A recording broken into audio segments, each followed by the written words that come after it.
While there's a lot going on this season, we get answers to everything we wanted to know and more. Kristen here, and today we're back to talk about the final episodes of Pretty Little Liars Original Sin, episodes 8, 9, and 10, so let's dive into it. This year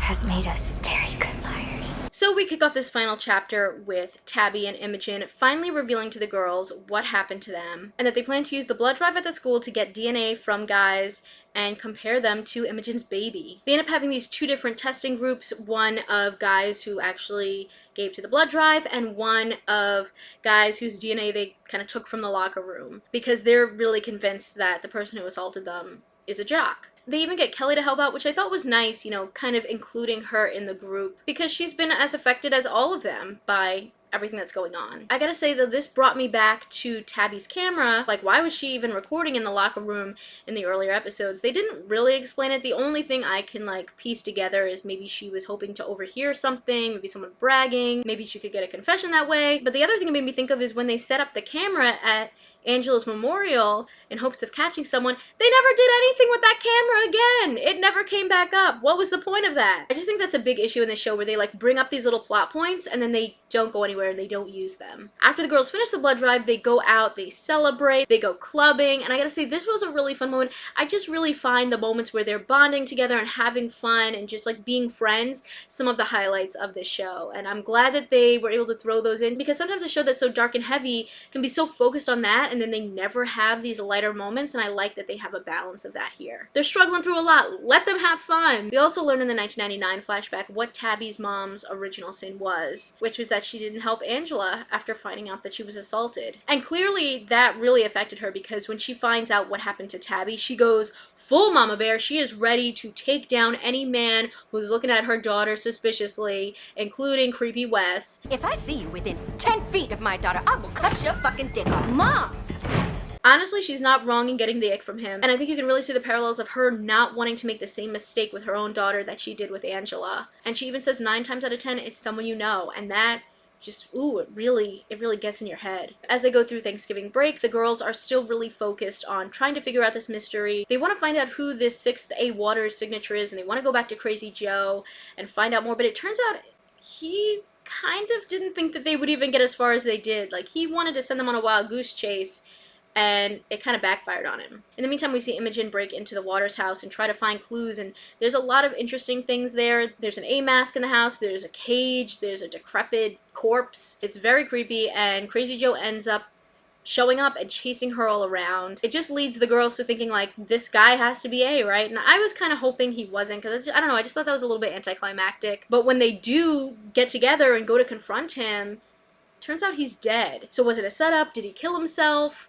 We don't really find out, same as Imogen's mom, but in the suicide note that he left, they do realize that he has the same signature as that A. Waters, and that he was the 6th person that would go and visit Rose Waters. I think it was maybe just because he really loved Angela, so maybe he wanted to go and support her mom. But as we jump ahead to December, the girls tell their moms all about A. They think that he's gone now, right? Because they think it's Crazy Joe. But they just are like, moms, just tell us these secrets already, please. We need to know the truth. And man, the moms just, they don't want to tell it all. We need to know the truth, all of it. But they do finally reveal that they were mean girls. They were the bullies in their school. They reveal to the girls what we've already seen in these flashbacks, that Elodie, lied about her relationship with Angela to make her look bad.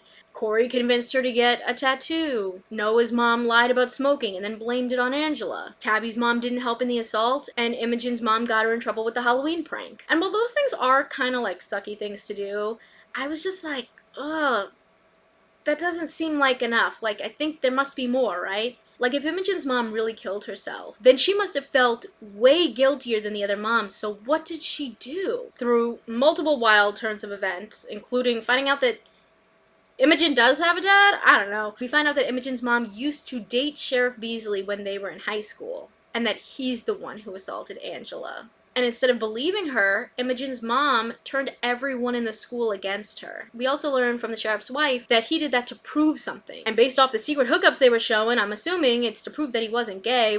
You assaulted a girl, and Karen's dead because of your actions. What?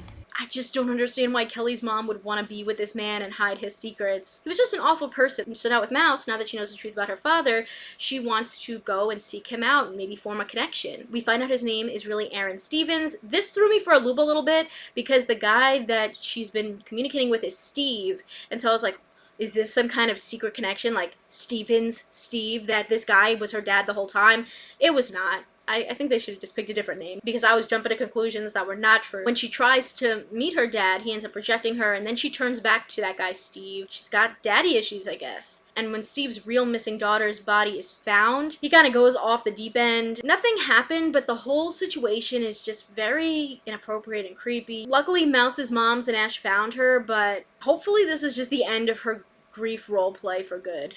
With Farron, I feel like she had such a strong storyline at the beginning of this season, especially with everything going on with her mom and her scoliosis and her dancing. And then the rest of these episodes just felt off. It felt like they didn't know what to do with her outside of confronting the sheriff and bonding with Kelly. The rest of her stories are about her like embracing her natural hair, or her dad being arrested but like off screen for no real reason. It just felt like they're trying to force these storylines about the Black experience, but without actually delivering the storyline. You know, if they explored them more deeply, I think it would have been really meaningful, and instead it just felt like maybe they didn't have enough people of color writing behind the scenes to like really make an impactful story here. And I think Noah as well just felt like a supporting character in her own story. Outside of it being revealed that she was covering for her mom with drugs and that's why she went to juvie, the only other story here is about her confronting her boyfriend for taking performance enhancers. Like, they didn't do anything with her, and I was so disappointed because, you know, I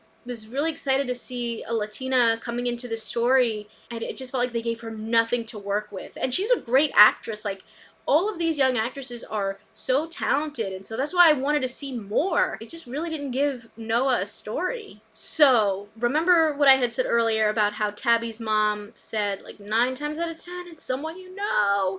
Not only did that get in my head, but it clearly got in Tabby's head. 9 times out of 10, it's someone you know.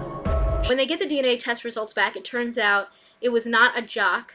It was one of the students who donated blood that was biologically connected to Imogen's baby. And as Tabby starts piecing things together, it's really clear that Chip is her suspect of who assaulted her and Imogen. Why is this guy who is not the father and who only just started connecting with Imogen being so active in these moments? The girls confront him and eventually he admits that he did do it. And he said he did it because Tabby didn't want to give him a chance, didn't want to be with him. And then it seemed like he kind of assaulted Imogen just because she was there. And honestly, I just hated Chip because it seemed like he was a good guy, but he clearly had ulterior motives. And then he thinks they're gonna let him get away with it because he says he won't do it again, because he says, you know, I didn't mean to hurt you. What were you doing then, Chip? Your words mean nothing here. And looking back, there were moments where I was suspect of Chip. Like when he took over Tabby's vision for the movie and it was supposed to be about her vision as a woman. I don't know, there was something there that made me unsure of him and suspect of him.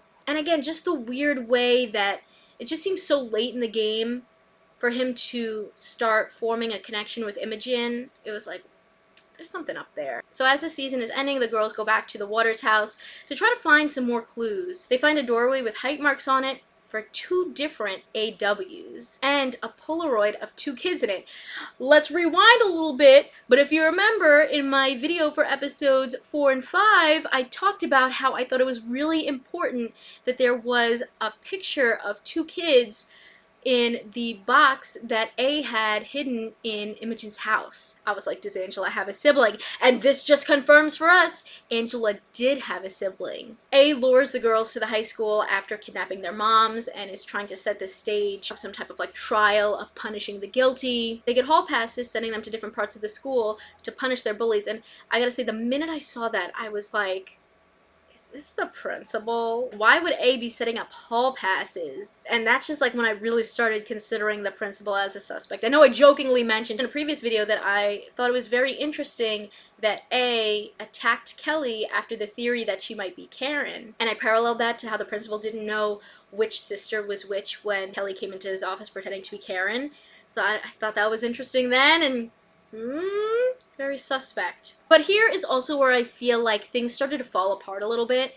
You know, outside of them recreating Tabby's film idea and having Chip as her victim, I feel like the other people that they chose as bullies for the girls didn't really make sense at all. Mouse's victim was Steve, and he was creepy, but he also was like a guy who was like struggling through grief. Farron's was Madame Geary, the ballet instructor, who was definitely not a bully, and in fact helped her in a lot of ways grow as a dancer over the course of the season. She definitely did not deserve to be there. Noah's victim was the guy who was giving her mom drugs, but that guy had barely 2 minutes of screen time, so that felt like a reach. And Imogen's was her mom's dead body, which was dark. They all end up letting them go, but Imogen did do what the instructions said in hers, and she ended up finding her mom's lost diary pages in her throat. And it revealed that her mom's plan was to erase Angela from existence after hearing the rumors of what happened to her. And essentially, I mean, her goal was to try to get Angela to kill herself, which she did. A has them go to the auditorium where the real trial begins against their moms. And I think the reality here is, yeah, the moms were the guilty ones. They did a lot of things wrong here, but did they deserve to die?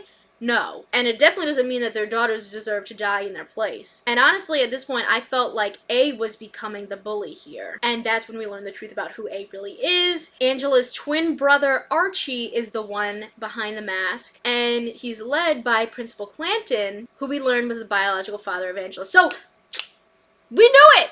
Right? In my video in episodes 4 and 5, I was like, I really think that there's a sibling here. And then there was little things about the principal that, like, when you look back, you're like, ooh, that was something. Like mother, like daughter. I feel like it didn't really come together until you saw those hall passes, but I think that these are both very, like, unexpected choices of who's A. So it was definitely surprising. But again, this is where I feel like that whole premise of, like, we're focusing on the female lens, you know, we're empowering these young women in horror, feels like it starts to fall apart. There's this huge double standard, and they discuss it, but they don't fix anything about it, where all of these women are being blamed for something that occurred because of the sheriff assaulting Angela. He's like, I'll kill these women and I'll just blame it on the sheriff. I'll pin it on him. And I feel like there's a disconnect here because when A found out what Chip did to them, you know, he's running after them, ready to be a vigilante, seeking justice against these young girls who were wronged. But then in the next moment, he's preparing to kill Imogen for the sins of her mother's past when she didn't do anything wrong and she is an innocent baby. I will say there is a cool scene where they sort of replicate what Tabby was trying to do with the psycho shower scene. And they have Imogen hiding in the shower and then sort of jump out and make the big move on A. They have this epic fight scene. She ends up beating him out even while her water's breaking. The principal and Chip are arrested. The sheriff ends up getting stabbed, but he's okay, so he's at the hospital. And A is also in the hospital. Despite all the trauma, the baby ends up being okay. I thought maybe Imogen would decide to keep her, but instead ends up giving the baby up for adoption to one of the biggest Pretty Little Liars Easter eggs yet, Ezra and Aria. They've been wanting to have a baby for a while. I think they're both writers and one owns a bookshop. Their names are Aria and Ezra. All seems well, the story is over, right? Do we think it's over? Or is there a sequel? In the final moments, A escapes from the hospital after killing the sheriff and makes his way to Chip's front door to kill him too. It's definitely a shocking turn of events that I think keeps the door open. They wrap it up in a way that this could be the final season. It could be like a limited series, one and done, but it does have that little twist at the end. If they wanted to continue on with the series, they could. I will say though that while we got answers to everything, there are still some things that are up in the air and that could be addressed in a possible second season. For instance, the idea of Kelly being Karen. They don't address it by the end of this season, so it could have just been a red herring, or maybe you'll get into a second season and find out that there was more going on there. Not this shit again. Or even with the character of A, they never take his mask off, so we don't actually know what this person looks like. Anyone in this town could be Archie and just hiding out. Now let's get into my final thoughts on the series. Well, it started off a little slow in the beginning. I do think that the series picked up and then kind of went a little bit too far, like to the point where it got a little bit too jam-packed, a little bit too much happening that sort of muddled the story. But also felt like they didn't know what to do with certain plot points. There was things that they would just drop out of nowhere, and certain characters like Noah and Farron that I just don't think they did enough with. I just kind of wish they let it breathe and let everyone have their time to shine. I do think the girls were excellent in the show overall, especially when it came to their friendship, and I think Bailey Madison really kept the show grounded and stands out as a rising scream queen. I think there were a little bit too many white, boring, misogynistic men in this story. I mean, that might have been part of the point, but You know, I would have liked to see a little bit more diversity in the young men there. And I do think there were some really cool parallels and connections to the original Pretty Little Liars, to the Scarlet Letter, to classic horror films. Although I don't think I would say that they were fully successful in telling stories around their women of color. While I liked the sentiment that they were focused on the female gaze in the horror genre, there were like a lot of double standards with men hunting women who, you know, maybe didn't do the best things in life, but like didn't deserve to die, or just so much trauma from sexual assault. While I appreciated they weren't like graphic and gratuitous about telling the story, and obviously, you know, it is an important story to tell, I was just hoping that they were gonna flip it on its head and do it in a different way. But really, I feel like A just ended up flip-flopping between his morals. Like, are you really seeking justice, or are you gonna kill an innocent pregnant girl because of something her mom did? Like, that doesn't really make sense. Pick your lane, A. I like that we got answers to everything we wanted to know, but at the same time, I feel like it could have been more successful if they paced that out over the course of a couple of seasons. It was just a lot to jam-pack all in once, and I do think it became overwhelming at times with the dark material and with so many plot points. I'd love to hear what you guys thought of these last 3 episodes of Pretty Little Liars Original Sin, and what you thought of the entire series as a whole. Make sure to leave your comments down below and let me know. Consider subscribing if you like my videos, and if you want to talk more TV and movies with me outside of the comments section, check out the exclusive Discord available on my Patreon at patreon.com/kmaldo. If you like this one, you can check out more of my videos right over here. See ya!